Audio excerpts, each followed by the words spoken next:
Thank you, Amy. Okay. Hi, everyone. I'm Paula Intravaya, and I'm joined today by Colleen Kelly and Holly Morey. Holly and I are elementary educators in San Diego, and we're also co-founders of Cloud Club Collective. And we've had the extreme pleasure and fortune to partner with Colleen in bringing purposeful daydreaming to the university level. And so our topic today is purposeful daydreaming for creativity and inclusion. And we're here because we were one of these people, and we still are, and perhaps you are too. Do you enjoy daydreaming but feel a little bit guilty about it? Find yourself mind wandering when you're supposed to be on task? Well, this is a universal topic and issue and experience that we all have, and we have since learned there's a lot to it. When we are at school, we're often told to focus, and then we have that guilt for looking out the window and perhaps missing some important content. And what we found is that in school, when we have a hyper focus on productivity, we rob our students of that opportunity for diffuse thought, for going into and accessing their inner worlds. And this can lead to anxiety and a lack of creative confidence. And in our work and our research over the last few years, we've discovered that there's a reason why we spend about half of our active thinking on mind wandering and purposeful daydreaming, and we're learning to harness it for good. And we also know that we learn best by doing.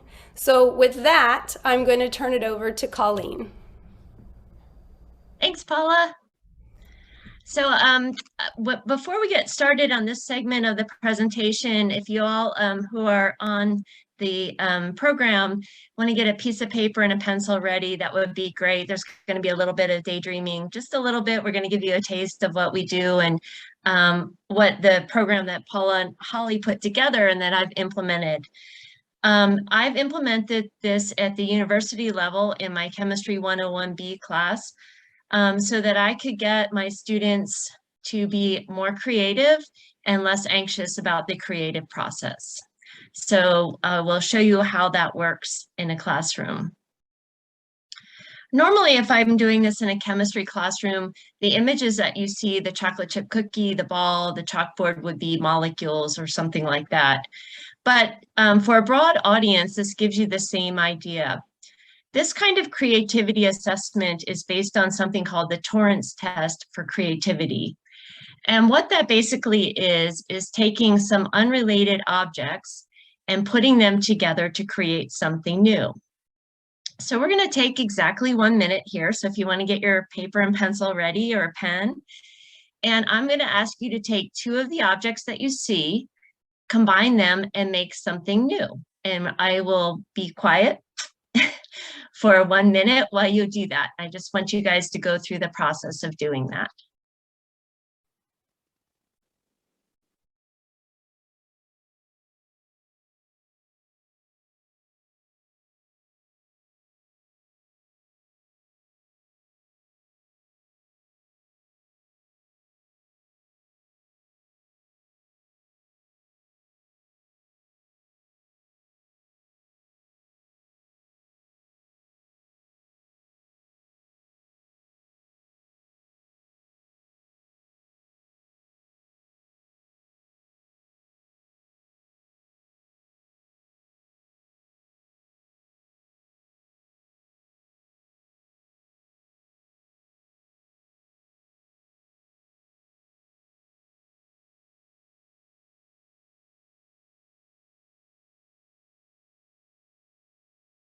Okay, that's about a minute. And I want you to reflect on what you experienced. How many of you felt anxious when I asked you to do that? If you did, that's very normal. And it's a state of being called creativity anxiety. And it's much like math anxiety. All of our students have it, whether you're in kindergarten or you're a sophomore at a university taking chemistry. So creativity anxiety is that feeling of creation on the spot. And so the Cloud Club Collective, if we can go to the next slide, has developed a process of intervention for that. And the process is called Purposeful Daydreaming. And what I tell my students when I present them with objects, I want them to think as purposeful daydreaming as giving a problem a hug, like a cozy little hug, until a solution oozes out. I want it to be a natural process. I don't want it to be forced. I don't want it to be stressful, but I want them to have the problem. In this case, it's called a huggable problem. That's a term that I've coined. So a huggable problem is something that you just saw where you have images that you can put in your brain and hug and don't get a chocolate chip cookie doesn't give anyone anxiety. A beach ball doesn't give anyone anxiety. So put those images in your head, give them a little hug, and then see what comes out. But in order to do that, you need time. And that time where your brain's giving the problem a hug is called purposeful daydreaming. I often, when I'm giving presentations, differentiate it from meditation or just daydreaming in general. Meditation, it would be not having the question mark here at all. That's an empty brain, and we're not doing that. We are focusing, but in a very, very relaxed state, and that's really how the solution oozes out. So we're going to try this again with a little bit of purposeful daydreaming, but I'm going to give you different images. Okay.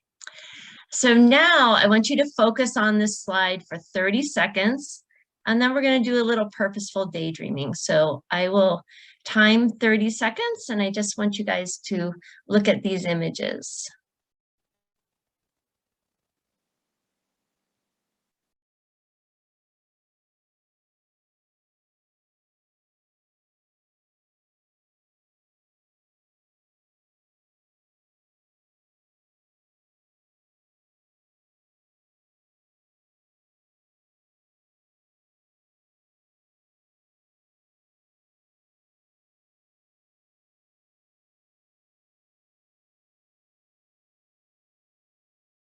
Okay, now we're going to go into a state of purposeful daydreaming. We're going to take these images away from you.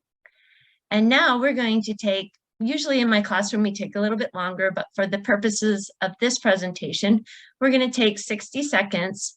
And I want you to think about the images that you saw and what you're going to create. Close your eyes, relax, and think about what you're going to create with the crab, the pancakes, all of those images. So we'll take 60 seconds now to do that.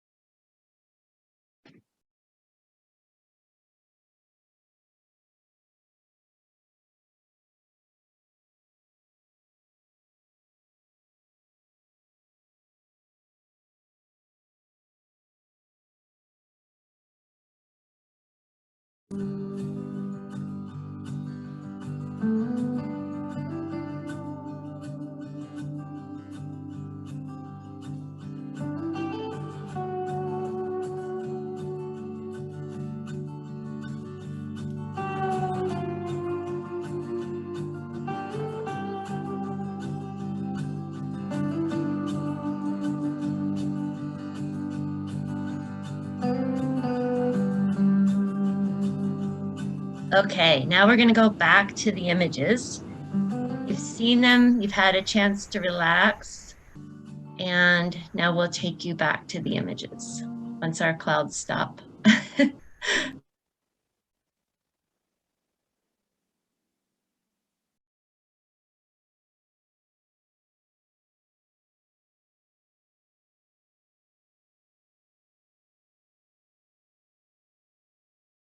Okay, so now we're going to take another minute, and now I want you to create something out by combining two or more of these images.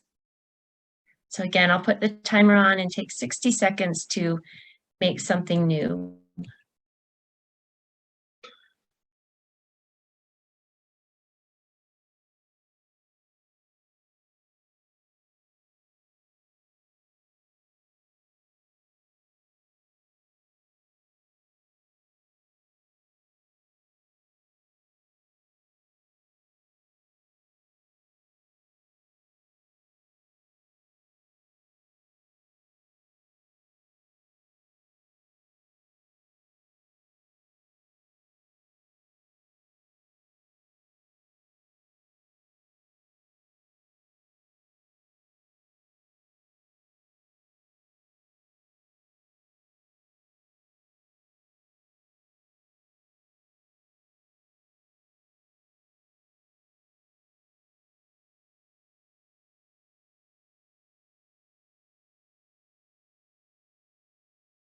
Okay, now we want to have a brief discussion about how we're going to assess this for creativity. I want you to look at your before when we did no purposeful daydreaming and after. And before, look to see if you combined items in their entirety, meaning did you use the entire chocolate chip cookie and, and maybe lay that on top of the beach ball for something. That would be called well, that's one way of putting items together. What we're looking for is deconstructing the items and then constructing something new for an assessment of creativity. So, for example, if you use the letter C and reconcile as a half circle and took some of the cut the berry in half and made that, if you deconstructed these things and reconstructed something brand new that didn't look like any of these items, that would be an indicator that your creativity increased. So when we do this, like when I do this in my classroom, I'm looking for synthesis, and synthesis is the process of deconstructing the items, meaning taking them apart and then putting them together in something that's unrecognizable from the original images. And what we found is miraculous. So we have our results on the next page. We call purposeful daydreaming also mind wandering. Paula referred to that earlier. In my Chemistry 101B class, when I allowed them to purposeful daydream, I saw that their creativity went up, almost doubled. So this score of 1, 2, and 3 is based on their collective answers. If all the students did basically the same thing, I gave them a 1. If a few of them did something, I gave them a 2. And if there was an example of a student who did something that nobody else had done, it was a 3. So without purposeful daydreaming, most students got a 1. It was like 1.1. With purposeful daydreaming, that score almost doubled to a 2. So you can see, and this was only 2 weeks apart, so I did not teach that much more. They didn't get used to it.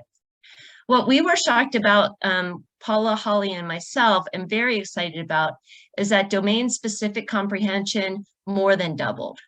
So I don't teach very much in 2 weeks, but with purposeful daydreaming, their comprehension, meaning their ability to synthesize something that aligned with the chemistry, and their understanding of chemistry, and their indication of being fluid in chemistry, meaning they could talk, indicated they were fluent in chemistry, more than doubled in 2 weeks.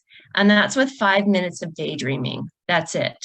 I didn't teach them more. They didn't have tutors. There wasn't expensive apps. I let them mind wander for 5 minutes. And after that, their domain-specific comprehension. By the end of the semester, I saw 100 level students doing work that my graduate students were not able to do because I was allowing them to purposeful daydream. So not only does creativity double, but domain-specific comprehension also doubles.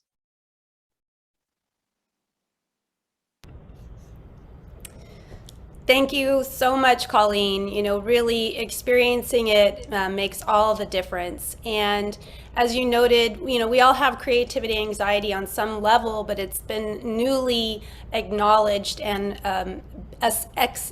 accessible, and we are pioneering the use of purposeful daydreaming as an intervention.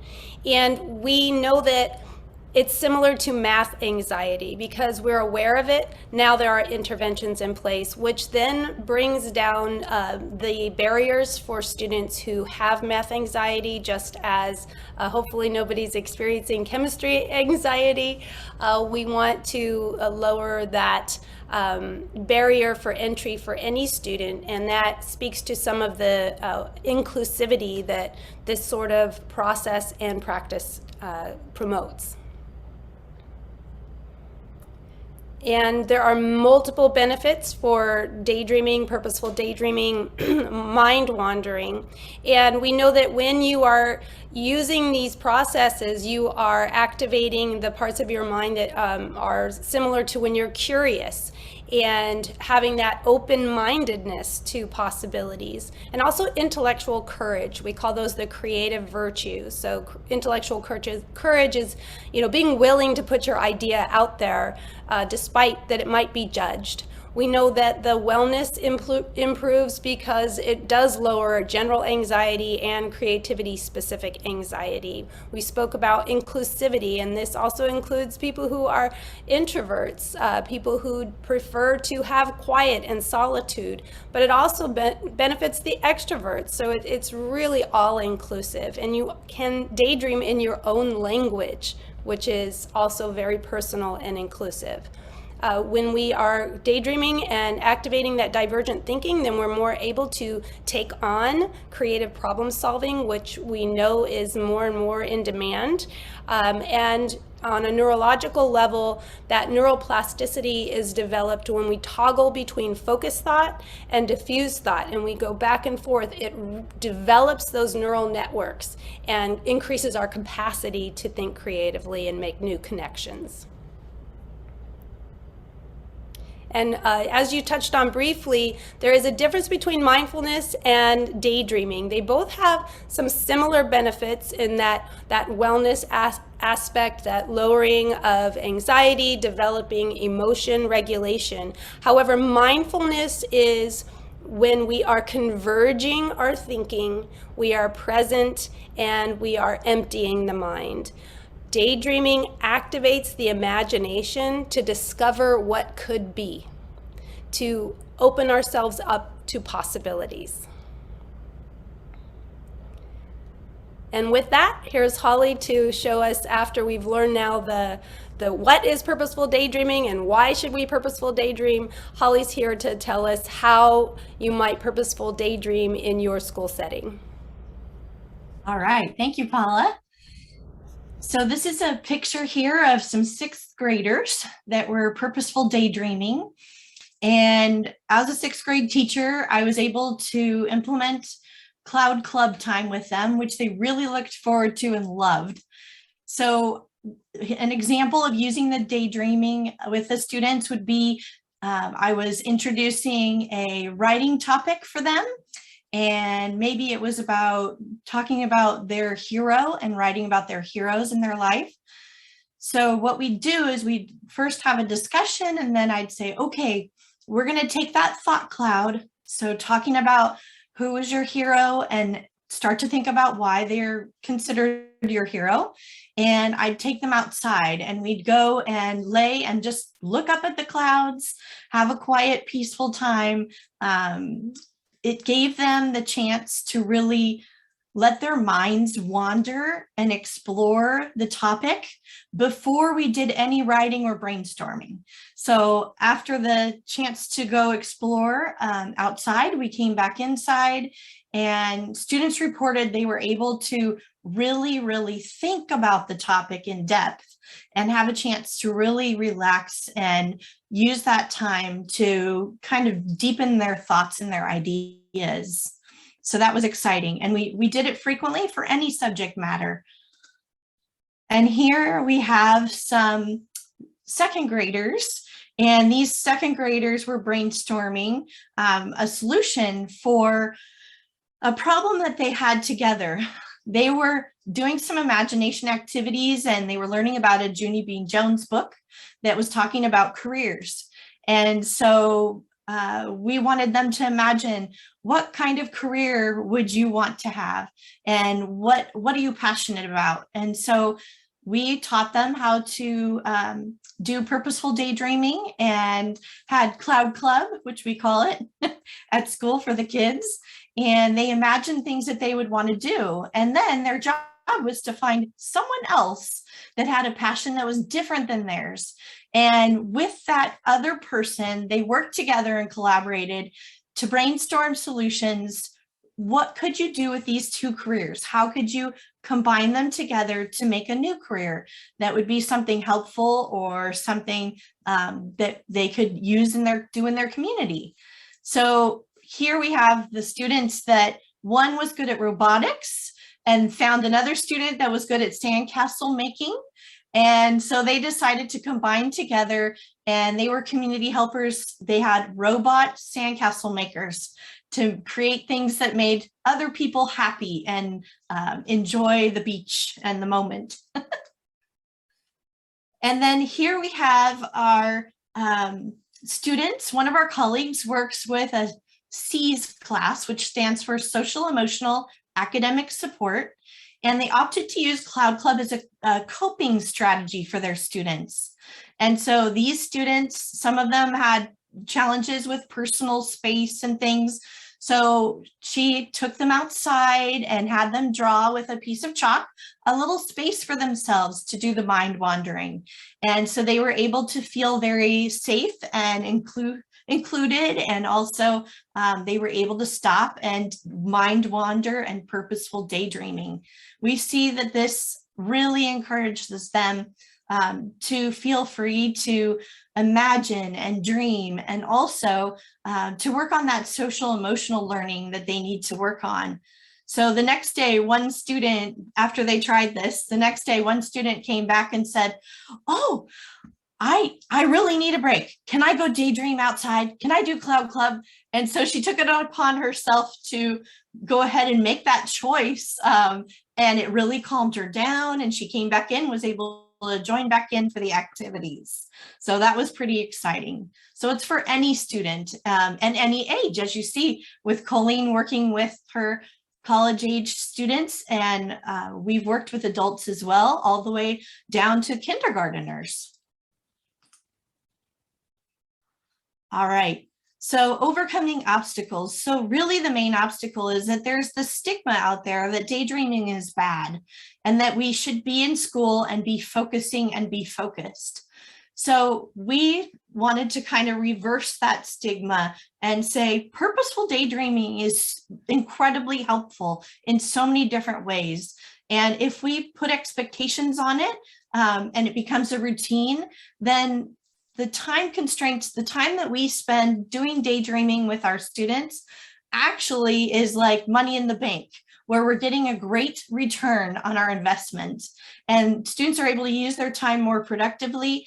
It's minimizing any behavior problems that we have in class or, that we might see. And it gives the students a deeper understanding of concepts. All right. So thank you so much for being here with us today. We're so excited to present and to fill you in a little bit about daydreaming. And this is our website, mycloudclub.org, and also our emails here. If you have any questions and you want to reach us, I'm sorry, there are Twitter accounts, pardon me. So please tweet us and let us know what you think.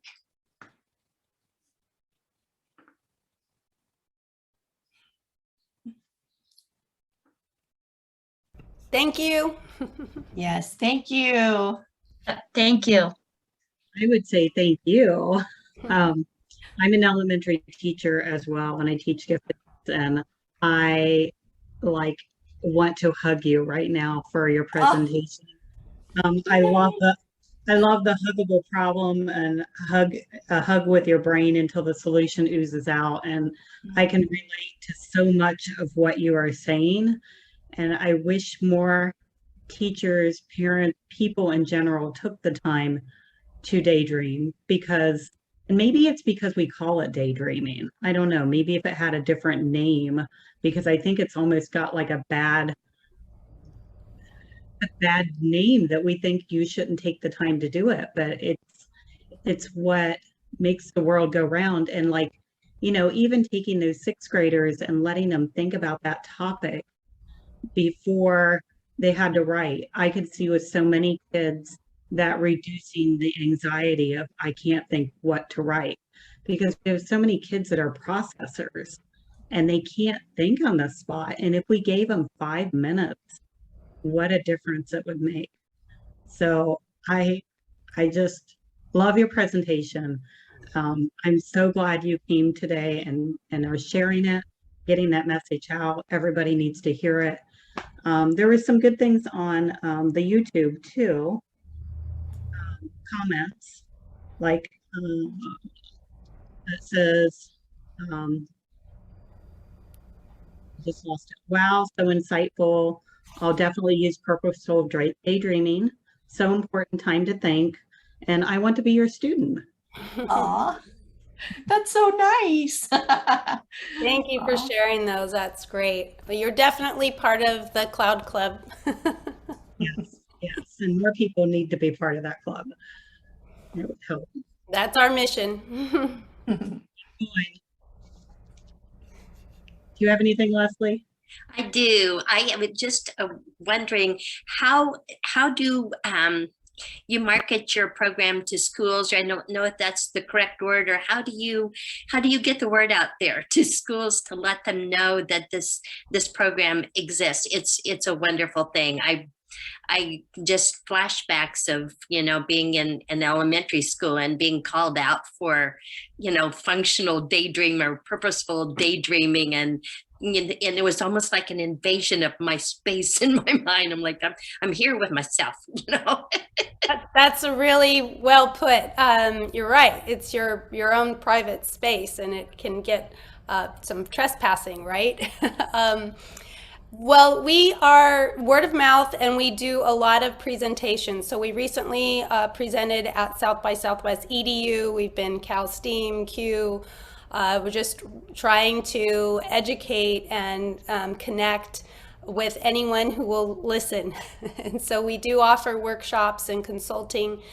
We have a lot of materials, resources available on our website. And so, yes, and anyone that wants to listen to us and learn, we are happy to share. We are Daydream evangelists. I love that.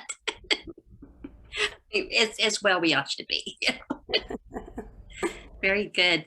So I'm just thinking about, I have a very good friend that's a superintendent of one of the larger school systems here, and I'm just wondering if he even knows about this, and yeah, I'll be sure and make him aware.